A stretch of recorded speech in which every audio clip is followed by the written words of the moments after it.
Hey YouTube, welcome to another episode of Comics and Stuff. My name is Devin and I'm your host. Happy Tuesday. I do apologize that I missed out yesterday and on Friday. I know, I've been bad. I am deeply sorry, YouTube. I hope you guys can forgive me. Been going through some stuff at home with family. Have a family member who's getting ready to pass. But you don't want to hear about that. You want to hear about comic books. So that's what we're going to talk about today. If you read the title of this video, it is How to Buy Comics on eBay. It's really simple. It's I had a few people ask me earlier this week, and I thought that it would be a pretty useful video. So let's give it a shot. See if I can explain it. The best I can. So when you're buying comics on eBay, you're going to want to do a number of things. One, this is all just to protect your safety.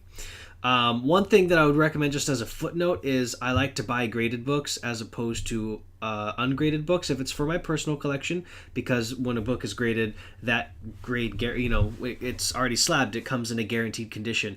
If you buy a book for your personal collection and it's raw and you don't know if the seller is an experienced comic dealer or not, you can't really tell what you're going to get. They could say that it's in great condition, it comes to you terribly, but it looked good to them, so they said it was okay.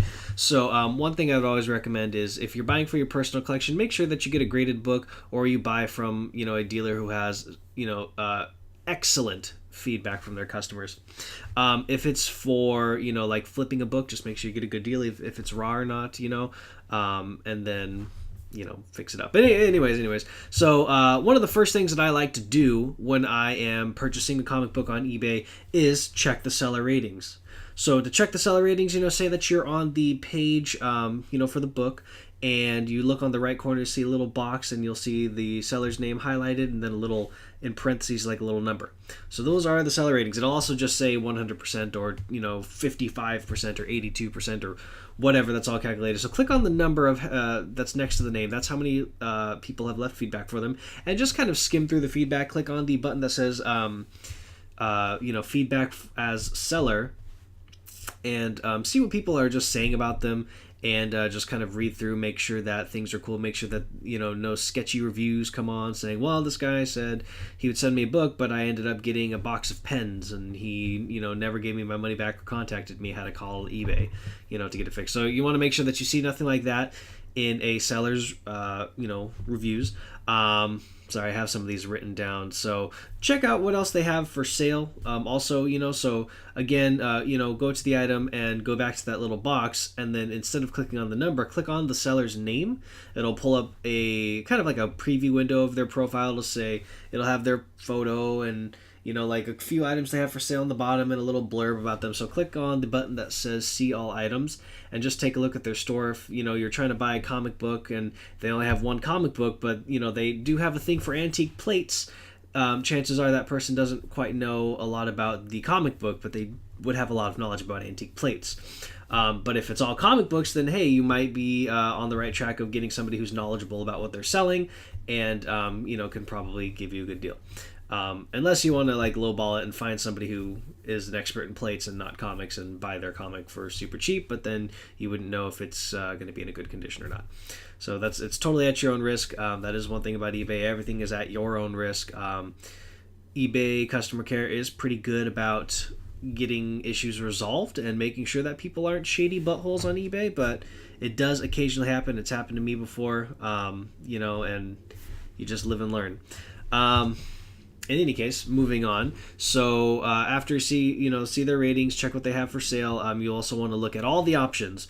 So say that you have a book, it's selling for or you see a book and it's selling for $800. Well, before you just jump on it because it's a book you really want, type it in on in the search bar on eBay and look at all the options. Scroll down. There could be a whole page or 10 whole pages of that exact same comic book. See what they're selling for in the different grades, see what's in your price range. Make sure that the one that it sucks when you find a 4.0 that you bought for $645 and then a week later you see another 4.0 selling for $300, and then you feel stupid and you get buyer's remorse and you can't return it. So never just instinctively impulsively buy.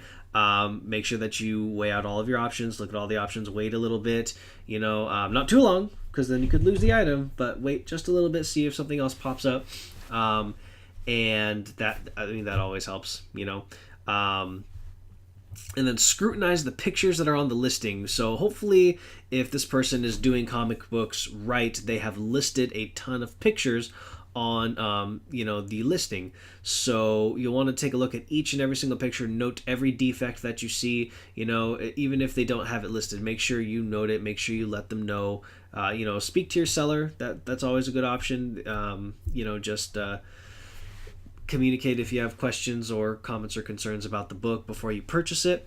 And then also make sure that you read the description of the book. That's going to be at the very bottom of the page. That'll have a description by the seller. So if they describe a book, they say, well, it's very good plus, and then you get the book and it actually has a tear halfway up the cover. You're like, hey man, I ordered a book that was very good plus, not a book with a tear that takes up half the cover. That is awful. And then you can contact eBay customer care and get yourself a refund, get your money back, because that seller lied. Also, that's where you can find like the eBay item number and things like that. And then last but not least, the final thing I would recommend is search the past listings, the sold listings for the item you're looking for. So if you want to buy a CGC 4.0 book, you want to go to the advanced options on eBay, type in blah blah blah title, and then CGC 4.0, and then click on sold. When you do that, all the 4.0 CGC graded books will pull up. I mean, there will be other stragglers, but those will mostly pull up. And you can see kind of like what they sold for in the past, in the last week or 2 weeks or even a month, up to 6 months. Granted, I would say just use the last 1 to 3 months of sales to kind of get an average of what it's selling for. 6 months is a little too far. And then if you can see if the person you're looking at purchasing the book from is selling it for way above its eBay retail value or way below, and you can either get a deal or you can haggle your way down to a deal.